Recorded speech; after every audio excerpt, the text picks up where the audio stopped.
Hello guys, may kukwento lang ako sa inyo. Nung isang araw, si amo ko is sa labas sila kakain ng amo kong lalaki.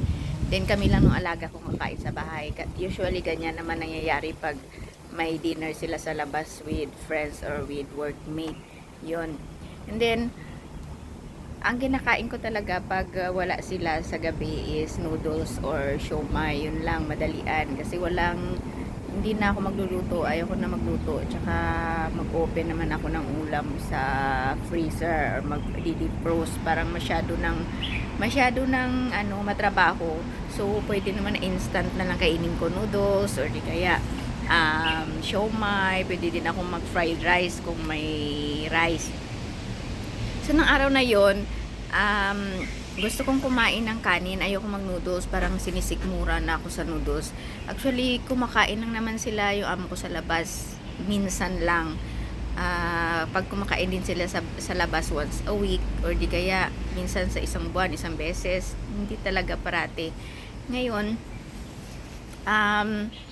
may can doon ng isda na sa kusina. Sabi, gusto kong kumain. Ngayon, chinat ko siya kasi ayoko talagang kainin o pagbubuksan yung mga dilata doon na hindi nila sinasabi or hindi ako magpapaalam. So pinicturean ko yun ngayon yung dilata, tsaka sinend sa kanya. Sabi ko, pwede ko ba itong buksan, ulamin ko?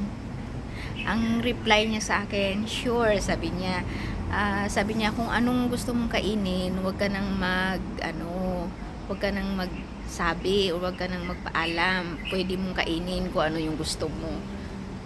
So, may mga amo talaga na ganyan. Paswertehan lang talaga dito sa Hong Kong pagdating sa pagkain.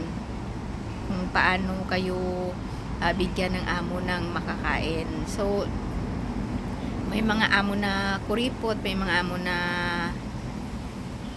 okay lang kahit anong gusto mong kainin. May mga amo na silang magbibigay kung ano lang yung pwede mong kainin. So, depende talaga pagdating nyo dito. So, kailangan nyo talaga munang makiramdam sa lahat ng bagay para maka-adjust kayo, maka-adjust yung amo nyo, maka-adjust kayo sa isa't isa. Yun. Kasi, pag hindi ka kasi dito marunong makiramdam, yun yung isa pang dahilan ng mga na-terminate din. Kasi nabibigla yung amo, or pag mag-break ka kasi hindi ka sanay na ganun yung trato sa'yo, yung mga ganun. So,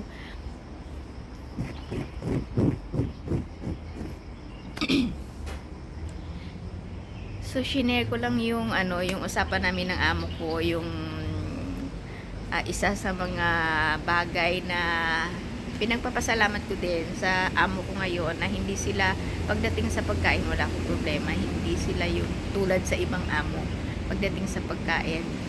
So that's it for today's video guys. Nag-share lang ako ng konti para naman may idea kayo. Thank you, bye.